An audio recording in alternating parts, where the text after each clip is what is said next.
मुलांनो, तुम्ही विचित्र जरी वागलात किंवा थोडेसे खडूस वागलात, एकंदरीत टॉक्झिक वागलात ना, तरी सुद्धा मुली तुमच्याकडे अट्रॅक्ट होऊ शकतात, तुमच्या प्रेमात पडू शकतात आणि तुमची स्टोरी पुढे जाऊ शकते.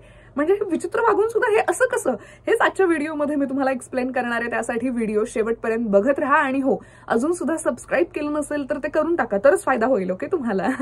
बाकी हॅलो हाय, कसं आहे ना मित्रांनो, मी आरजे ज्योती आणि स्वागत करते तुमचं माझ्या या प्रेमाच्या युट्यूब चॅनलमध्ये, जिथे प्रेमाच्या आपण अनलिमिटेड, नॉनस्टॉप आणि अनएडिटेड गप्पा मारत असतो. म्हणजेच की स्टार्ट टू एंड जे जसं आहे तसंच तुम्हाला ऐकायला मिळतं. हा चॅनल इतका नॅचरल आहे की नो मेकअप लुक सुद्धा आहे. चला तर मग माझं कौतुक करून झालंय, आता विषयाकडे वळूयात की अशा कोणत्या टॉक्झिक गोष्टी आहेत, वाईट विचित्र गोष्टी आहेत, त्या असून सुद्धा मुली तुमच्याकडे अट्रॅक्ट होऊ शकतात. सो नंबर 1, तिला वेट करायला लावा. म्हणजे नुकतीच तुमची ओळख झाली आणि कुठेतरी थोडेसे तुम्ही इंटरेस्टेड आहात, प्रत्यक्षात भेट झाल्यानंतर असेल किंवा डेटिंग ॲप थ्रू असेल, मॅट्रिमोनी साईट थ्रू असेल, आणि छान तुमची स्टोरी, म्हणजे तुम्हाला असं वाटतंय की मला तर ती आवडते, तुमचा इंटरेस्ट आहे त्याच्यामध्ये, कुठेतरी ती पण जर अशी इंटरेस्टेड आहे माझ्यामध्ये, अशा वेळी जेव्हा तुमचे फोन नंबर एक्सचेंज होतील, वेट करायला लावणं खूप महत्वाचं आहे. म्हणजे सतत अवेलेबल राहणं बंद करा. ती म्हणेल तशी पूर्व दिशा ते बंद करा. म्हणजे तिने मेसेज केला लगेच रिप्लाय द्यायची गरज नाहीये, तिने कॉल केला मग लगेच खूप बोलायची गरज नाहीये.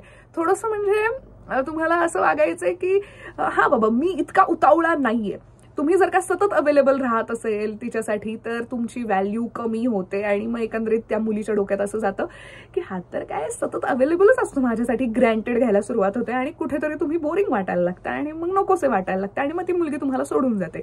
सो तिला वेट करायला लावणं खूप महत्वाचं आहे. लगेच रिप्लाय नाही द्यायचंय. 1-2 मेसेजेसला लगेच रिप्लाय दिले ठीक आहे, सगळ्याच मेसेजेसला तुम्ही पटपट रिप्लाय देताय ते बंद करा. तिने कॉल केला, तुम्ही बोललात, चांगली गोष्ट आहे. दुसरं कॉल केलात, थोडा वेळ बोललात, ठीक आहे. सतत कॉल्स येत असतील तर तुम्हाला काही कॉल्स इग्नोर करणं गरजेचं आहे. पण येस, मेसेज करा की आय एम बिझी आणि मग मी तुला नंतर कॉल करू शकतो का, असं आहे. सो रूड खूप वागायचं नाहीये, पण अशा पद्धतीने तुम्हाला जरासं तिला दाखवायचंय की बाई मी म्हणजे वेडा नाही झालेलो तुझ्यासाठी, म्हणजे ठीक आहे, म्हणजे एवढं काही नाहीये, अगदी तू नाही तो कोई नाही असं नाही करायचं. जरी तुमच्या मनात असलं ना तरी सुद्धा ते तिला दाखवायचं नाहीये. सो सतत अवेलेबल राहणं. ती म्हणाली की मला प्लीज इथे पिक करायला येशील का किंवा इथे भेटायला येशील का, लगेच तुम्ही गेलात नाही. कधी कधी कारणं देऊन ते कॅन्सल करायचं की आज नाही जमणार, पण येस आपण या संडेला वगैरे भेटू शकतो आणि मग त्यावेळी जाणं गरजेचं आहे. लगेच ती म्हणाली आणि लगेच ते करणं चुकीचं आहे. यावरून ना मुली तुम्हाला जजही करत असतात की हा कसा आहे नेमका. ओके, सो थोडंसं असं वागणं सुद्धा मुलींना आवडतं, अट्रॅक्टिव्ह वाटतं, कारण तेव्हा त्या तुमचा खूप विचार करत असतात.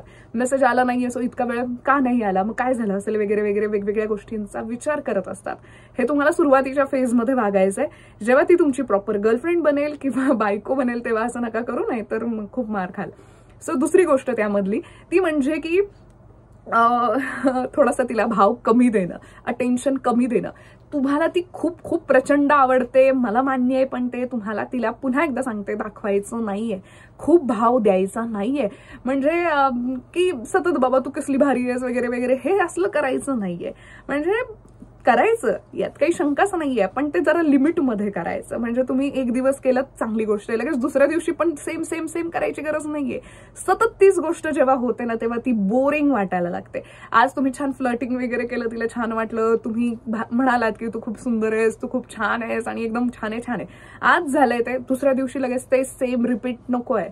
ठीक आहे, थोडंसं कमी करणं गरजेचं आहे. आणि त्यामध्ये पण आणखी एक महत्वाचा मुद्दा तो म्हणजे की थोडंसं इग्नोर करायला शिका.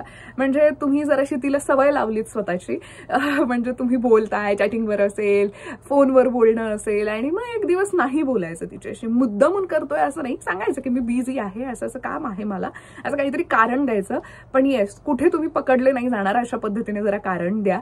म्हणजे कुठेतरी तुम्ही त्या दिवशी बोलत नाहीयेत तर ती तुम्हाला खूप मिस करत असते, विचार करत असते की यार हा मला माझ्याशी रोज बोलत होता आणि आज का नाही बोलत आहे, मग हा काय करत असेल, आता याला दुसरी आवडली का, असे वेगवेगळे विचार मुलींच्या डोक्यात येतात आणि त्या तुमचा जास्त विचार करायला लागतात.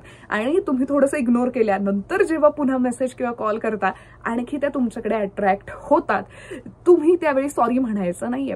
किंवा म्हणालात तरी सुद्धा एकदाच म्हणायचं की सॉरी, माझं एक महत्वाचं काम होतं आणि त्यामध्ये मी खूप अडकलो होतो आणि त्यामुळे मला जमलं नाही, दॅट्स इट. अति सॉरी बोलायला जाल तर ती मुलगी तितकाच भाव खाईल आणि तुमचा भाव कमी होईल. सो त्यामुळे बिझी होतं वगैरे, पण तुम्ही ऑलरेडी मेसेज केलेला आहात त्यामुळे तिला राग येण्यासारखं फार काही नाहीये. म्हणजे तुम्ही फारसं सॉरी बोलण्यासारखं काही नाहीये. त्यामुळे थोडीशी सवय लागल्यानंतर थोडंसं इग्नोर सुद्धा करणं गरजेचं आहे. जसा पहिला पॉईंट सांगितलेला तो इथे सुद्धा कंटिन्यू होतो की फार अवेलेबल नाही राहायचं. म्हणजे ती मला म्हणाली की कॉल कर तर कॉल करायचा असं नाहीये. कधी कधी तुम्हाला थोडीशी कारणं देणं गरजेचं आहे, जेणेकरून ती तुमचा जास्त विचार करेल, तुमच्यामध्ये इन्व्हॉल्व्ह होईल, तुम्हाला ग्रँटेड घेणार नाही आणि थोडंसं सिरियसली घेईल आणि तुमच्या त्या इग्नोरन्समुळे थोडंसं अट्रॅक्शन वाढेल. मुलींना म्हणजे तिसऱ्या पॉईंटमध्ये ही गोष्ट चला सांगते तुम्हाला. तिसरा पॉईंट असा आहे की मुलींना खूप चांगली मुलं आवडत नाहीत. मुली म्हणत जरी असल्या तरी खूप चांगली मुलं आवडत नाहीत मुलींना. म्हणजे yes, bad boys with good vibes अशी मुलं मुलींना आवडतात. Bad boys with good vibes म्हणजे काय की वाईट जर अशी मुलं पण ती खूप छान आहेत. म्हणजे सगळं छान आहे, फक्त थोडासा प्रॉब्लेम आहे यामध्ये. म्हणजे थोडासा खडूस आहे, हा थोडासा अकडू आहे.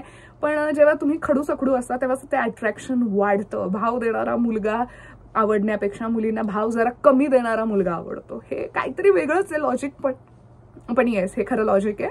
मी तुम्हाला सांगते, इतकं कंटिन्यू बोलते म्हणून जरासं हे झालं, पण ठीक आहे, इग्नोर. तर येस, थर्ड पॉइंट इज की मुलींना खूप साधी भोळी खूप चांगली मुलं आवडत नाहीत. मग याचा अर्थ असा आहे का वाईट वागायचं असं नाही म्हणते मी. जे पॉइंट्स कव्हर करते ते सांगतेय.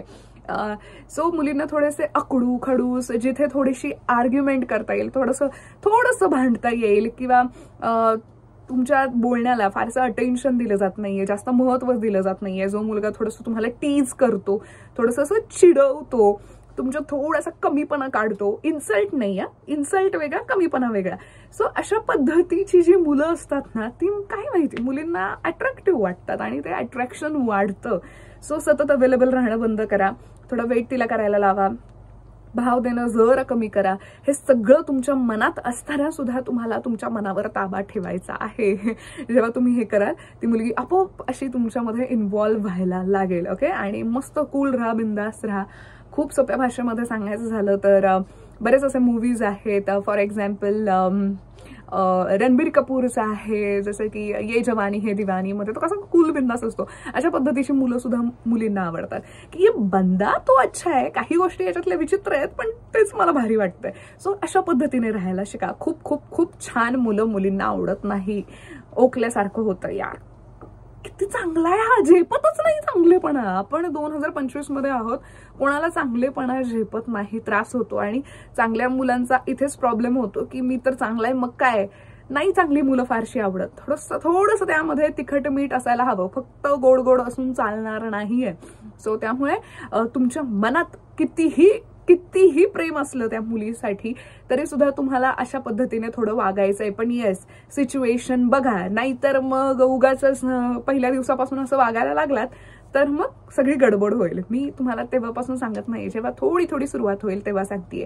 खूप ओव्हर करायचं नाही. मनातला जो उतावळेपणा आहे ती जवळ असेल माझ्या, मग आम्ही गप्पा मारू वगैरे, हे जरा यावर कंट्रोल ठेवायचा आहे. मुली त्याच मुलांना डेट करतात जे थोडेसे तिला इग्नोर करणारे असतात.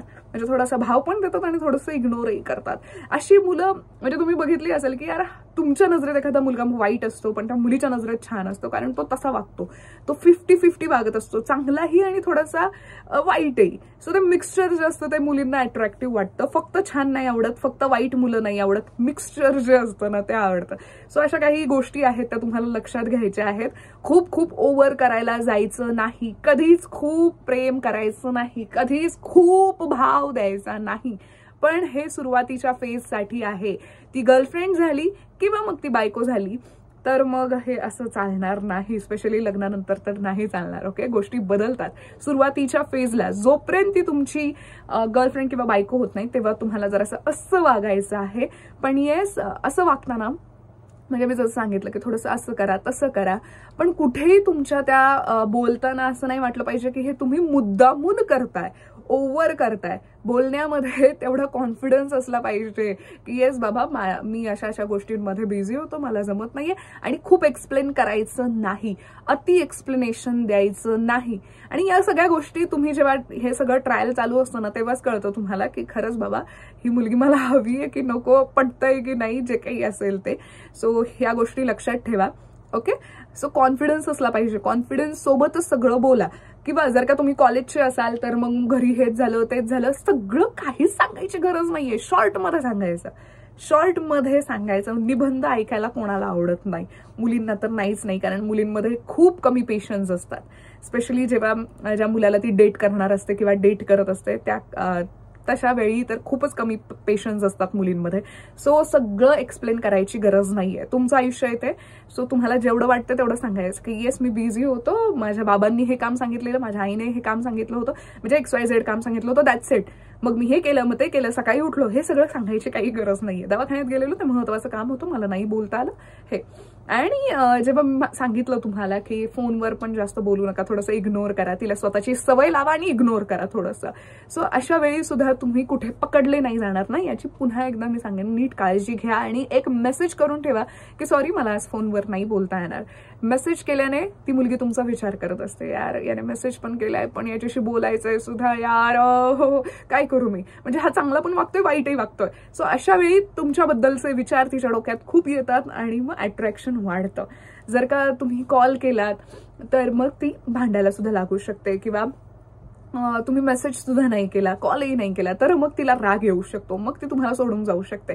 पण इथे तुम्ही छान गेम केलाय की तुम्ही मेसेजही करून ठेवलाय आणि नंतर तुम्ही कॉलही करणार आहात आणि इग्नोर सुद्धा करताय, म्हणजे सगळीकडे तुमचाच फायदा आहे. सो अशा पद्धतीने प्रत्येक गोष्टीला टॅकल करायला शिका, तरच तुमची स्टोरी पुढे जाऊ शकते.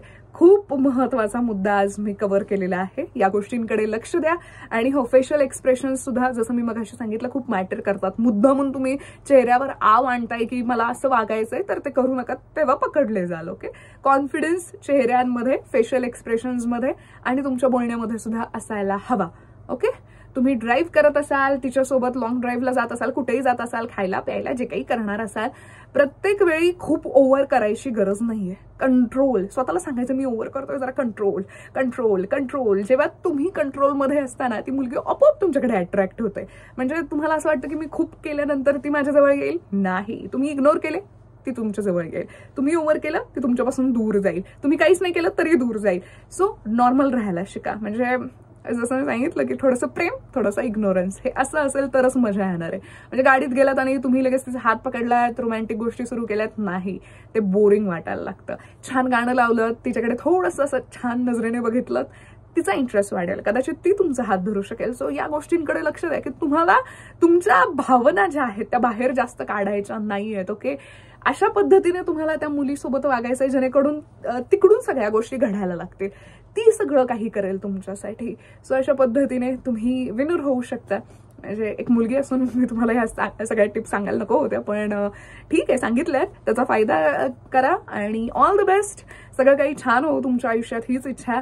सो नेहमी खुश राहा, प्रेमात राहा, तुमच्याही माझ्याही. Bye, I love you, bye.